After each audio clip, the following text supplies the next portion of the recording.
Le professeur Faustin Toyinga Olukundo estime que la CHOP a raté son décollage.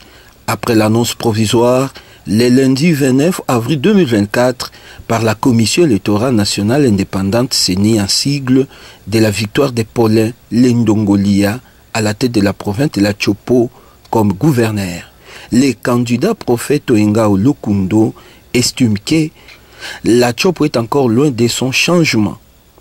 Il a aussi réitéré ses accusations à l'encontre de certains députés qu'il tient pour auteur d'une corruption bien planifiée. Voir un changement à la tête de la province pour que les esprits se rassurent d'un lendemain meilleur. Mais le choix qui a été fait, c'est un choix qui marque la continuité, l'option pour la continuité du système de gouvernance qui a lié, qui doit continuer. Et on aurait bien voulu qu'on puisse constater un choix en faveur du changement. Mais pas nécessairement avec moi. Nous étions nombreux. On pouvait aussi constater le changement avec le choix d'un autre collègue. Quelque part, j'ouvre une parenthèse pour vite la fermer. Il m'a été donné de constater que les professeurs d'université ne sont pas bienvenus à l'Assemblée provinciale de la Chopo. C'est une impression que j'ai. Parce que déjà, même à l'intérieur de l'Assemblée, il y a un professeur qui a essayé, qui voulait même postuler comme président de l'Assemblée, tout au moins comme rapporteur de l'Assemblée, mais il a été débouté. Et vous pouvez voir aussi qu'au niveau du gouvernorat, j'étais pas seul professeur, nous étions nombreux. Mais si moi j'ai essayé quand même d'avoir 12 voix, mais il y a des collègues qui ont eu 0 voix, comme ça d'université. Est-ce que ça veut dire que l'Assemblée provinciale de la Chopo ne veut pas sentir un professeur d'université? Je ne sais pas, mais c'est un constat. C'est un constat et je crois qu'il y a quand même quelque chose à creuser.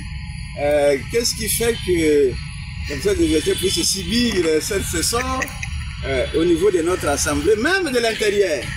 Alors, c'est pour vous dire que si vous voulez être demain député provincial, ne cherchez pas à être professeur. Dans un point de presse qu'il a animé ce mercredi 30 avril 2024, le professeur Faustin Toyinga, candidat à la tête de la province de la Chopo aux élections des gouverneurs et vice-gouverneurs, ainsi que des sénateurs de 2024, a dénoncé une fraude planifiée et d'autres actes qui frisent la corruption. Offre de Jeep aux membres du bureau de l'Assemblée provinciale. Annonce de Jeep neuve en faveur des membres du bureau de l'Assemblée provinciale. En pleine campagne électorale. Qu'est-ce que ça veut dire? Je n'ai aucun commentaire à faire sur ça. Mais c'est quand même une indication qui peut fonder notre inquiétude. Voilà. Quand je parle de la population doit se prendre en charge, et tout simplement dire que la population doit ouvrir l'œil et le bon pour surveiller la gouvernance de la province. Parce que c'est elle qui doit être la bénéficiaire de cette gouvernance. C'est elle qui a élu les députés provinciaux. Et elle s'attend à ce que ces députés puissent faire des choix utiles pour la population. Alors, si ce qui est fait va dans ce sens, tant mieux. Sinon, cette population doit ouvrir l'œil et le bon pour demander à ses dirigeants, à ses élus, de lui rendre régulièrement compte de la situation avant qu'elle ne devienne pire. C'est ça le sens de se prendre en charge.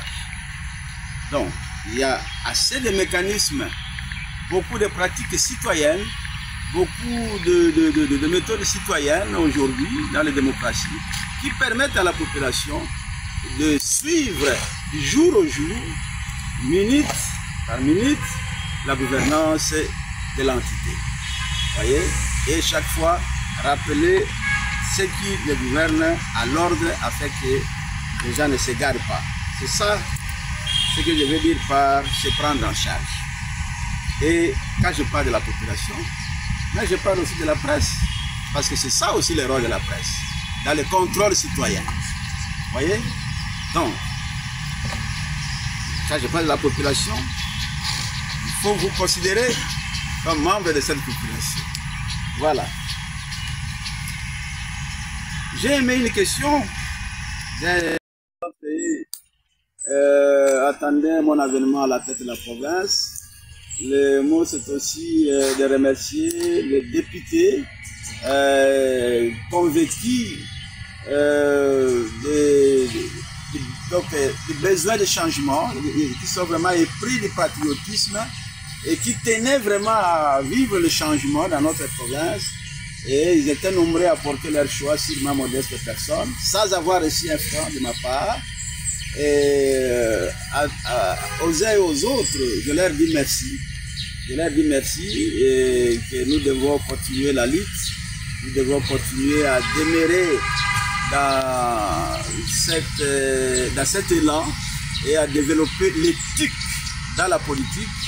Parce que beaucoup de gens croient qu'en politique, il n'y a pas de morale, il n'y a pas d'éthique.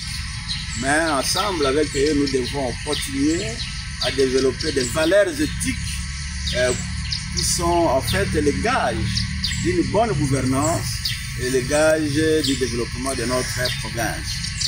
Nous ne devons pas nous sentir ébranlés par ce qui est arrivé. Au contraire, nous devons plutôt nous armer davantage pour les prochaines étapes de notre lutte, pour le changement, pour le bien-être de notre province, pour le développement de notre province, qui doit mériter mieux que ce qu'elle a aujourd'hui. Merci beaucoup.